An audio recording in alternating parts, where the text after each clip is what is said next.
Welcome to Make a Path Presents. I'm Ronnie Hayes, and today in the review room, we're going to look over and discuss the Threezero's Walking Dead 1/6 scale action figures. Michonne was released recently, and I think Negan was the most recent release, with Glenn coming behind him in a few months, I believe. They first released, was it Merle Dixon? Yeah, I think Daryl's even coming out too, Daryl and Glenn together. But they released Merle first, and then the two zombie pets, correct me if I'm wrong, and then Rick, and then Michonne, and then Negan, and then Glenn and Daryl will be the two figures coming out, I think around now or close to now. I do believe, right off the bat, and then we'll look at the figures, I do believe something that would help sales would be incorporating some type of zombie element into each figure. For example, Michonne could come with, I don't know, pick something that's zombie related. And then you can even put a friggin' zombie arm with Michonne, 2 zombie arms. With Glenn, do a zombie body. You know, with Daryl, do the zombie legs. Do a 1/6 scale Build-A-Figure with zombies, or even do pieces. With Glenn, he could come with that zombie's head or arm he ripped off. Remember when the governor took him? With Rick, if they did a Deputy Rick with the bicycle zombie, it's only half a zombie, the torso up, I think I would pre-order that day one. Deputy Rick with the bicycle zombie from season 1, around a $200 price point, $220, something like that. I think that would definitely help justify the cost. Anyway, with the recent release of Negan, he comes with Rick's hatchet, which is really cool because Rick has an alternate hand for the red machete, and this hatchet actually fits in there better than the red machete. It was as if, and I believe they probably did, mold or create the hatchet to fit perfectly within that as far as the design and everything. Now, if you didn't see Rick, he has an okay likeness. Not the best, but I do have to say, I don't think it's as bad as some people make it out to be. At certain angles, it looks really good. Anyway, Rick comes with his kill coat, his Colt Python, great detail and weathering. The Colt Python actually rotates the chamber and stuff. You can open it up to see the bullets. And then he comes with his belt. I put those handcuffs on there. They were laying around from something we're creating for my comic. We're looking into prototypes for our own merchandise, and I needed some 1/6 scale handcuffs, so I just threw a pair on there with Rick for now. Let me set him down so I don't knock him over. So he comes with the hatchet, and moving over to Negan, as well as having the figure and Rick's hatchet, he comes with a pistol that I love because it's got the carvings. And also, I'll show you in a second, it's got the carvings of the Lucille bat on it. But he's got a ungloved closed fist hand. He's got a gloved pistol holding hand. He's got an ungloved bat holding hand. He's got ungloved loose. And that is Rick's, never mind. And then Negan has a gloved bat holding hand. And he's got a gloved, kind of loose grip. And then he has the gloved, chillin' loose hand here. And it's definitely got good detail in the hands. I believe they are a little flexible, so you can get the weapons in and out with no problem. And then he comes with Lucille that is already sculpted. And this one it's a little pliable, but it's definitely stiff. And then he comes with the Lucille that was an origin Lucille, I call it. You can actually put your own wire around it, so it has a wire. I don't like the look of it. I'm probably going to leave it how it is, but I'm just showing you this is how you do it. You put it around there, and you wrap it to the top, and then come back down to kind of double it up. I don't know if this comic story was inspiration for that. This comic story has the origin of Lucille, so I would imagine, since that came out right around the time they were announcing this for release, that probably had something to do with it. Anyhow, he also comes with a little marker. That's kind of just like, it's a throwaway inclusion because he doesn't actually have a hand that holds it. So it just kind of sits there. And then you have a clip that goes in his pistol with bullets in case you want to show him reloading his gun for whatever reason. Fans, I've noticed, that love 1/6 scale figures love having the guns, you know, kind of functional as far as the movements in the guns. They don't actually shoot bullets. Anyway, let me take this out without knocking them down. And you can see what I mean here. You got the Lucille bat, just like in the TV show. Carl had the gun, Negan took it off him, and you see the carving.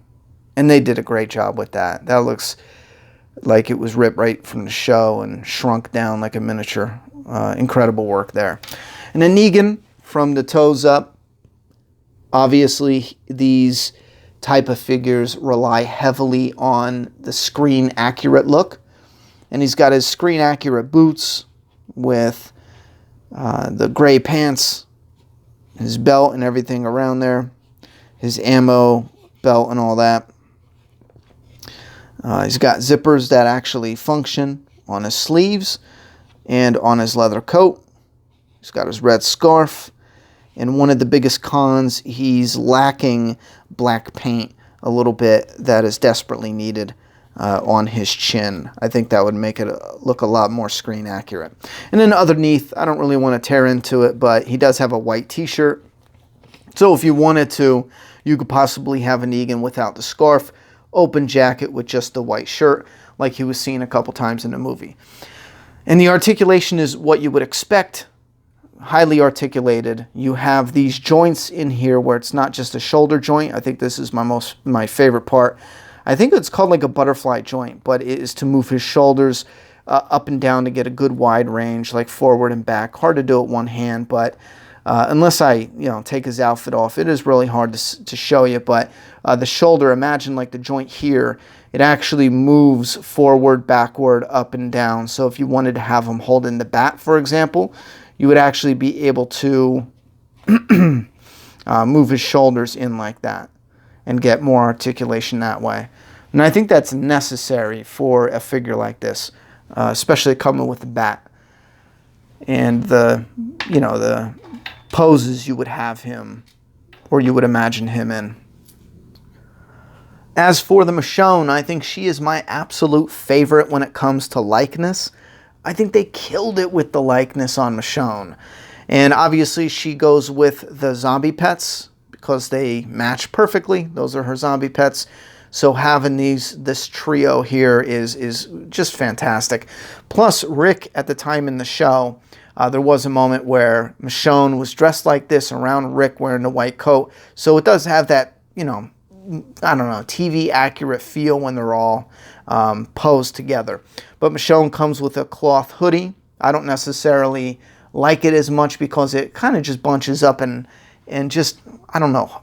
It's hard to explain. It doesn't lay right. But maybe once in a while I will toss it on her. And she comes with her scabbard for her katana. Great detail here. Really good piece. And then her katana, you can definitely see the difference between one of these more affordable Threezero figures versus a Hot Toys figure. Here's some Hot Toys down here. The Batman and the Deadpool and the Bruce Wayne. This is Threezero. And then this is another company. I don't really remember the name. But with the Hot Toys for the Deadpool, for example, you can see a big difference between the two swords. This is actually metal. There's, yeah, that glare is going to get in the way. But this here is just wood, I would imagine, thin wood that was just painted. So you can feel the difference. It doesn't really affect the figure, whether you have an actual metal or not, but it's one of those little things you notice on the more high quality, because the price would be, for something like a Hot Toys, usually, I want to say at least $50 to $100 more than one of these Threezero figures. But she comes with her messenger bag, and then she's got a loose right arm, a sword holding left arm with the gloves, and then the reverse, a loose left arm, or left hand, sorry, with a right sword holding arm. And again, good detail on the gloves. And her outfit, screen accurate from head to toes. Got the vest here with these little designs under her arms, on her side right there.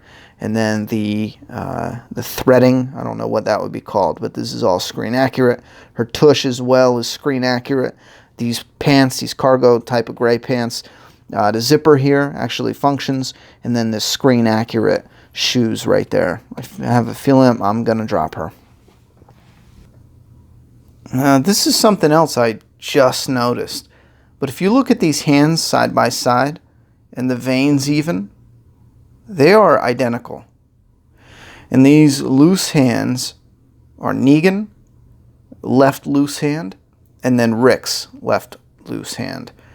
And I just noticed that. The complexion is slightly off. As a matter of fact, the complexion of Negan's left loose hand is slightly off compared to his grasping hand, his fisted, close-fisted hand. But I did not know they used the exact same hand for Negan and Rick, as far as the mold and whatnot, the loose hand. And I'm wondering now if some of the others are identical. Well, he has gloved hands, so I'm sure the gloved hands are new. But I compared Walter White. He's from Threezero, and his hands don't appear to sync up. So it looks like they reused this hand for Negan.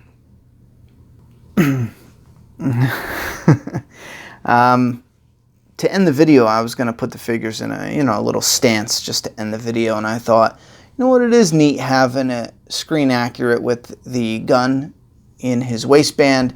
And just as an Easter egg, I threw the pencil the pen that he marked off Carl's arm with right in his pocket, so you can see that there. And I will get these set up in some sort of way, but this is pretty much it with the video. The last thing I want to mention is, as far as the articulation, it's pretty much identical. These feel like they got the same type of bodies. They got wonderful, like, butterfly-like joints in the shoulders that allow for great articulation when you want to hold the bat or to swing weapons and stuff like that. Michonne doesn't really have that type of articulation on her shoulders, but that's because they have this, whatever it's called, that covers up the joint on her elbow. And I love that because it makes it look a lot more lifelike. However, when you bend her arm, some collectors are afraid it's going to crack this material. I don't care about it because I'm going to leave her standing like that somewhat. And the other thing is her flexibility, her articulation isn't that great because it doesn't stay in place because of the pressure with this type of setup. So when you fold her arm, it'll come down a little bit, you know what I mean? So it doesn't actually stay completely folded. It wants to push out some. But again, like I said, I don't really mind because I'm going to leave her kind of standing up with her zombie pets behind her. Kind of rig her somehow to where she's holding the zombie pet chains. And that's pretty much it. Like I said, these are your more affordable options compared to Hot Toys. Hot Toys usually run, depending on how many accessories, usually $50 to $100 more, sometimes a few $100s more if it's a big set or not. So keep an eye out for the Walking Dead 1/6 scale figures. Make sure you let me know what you think, especially with the new releases.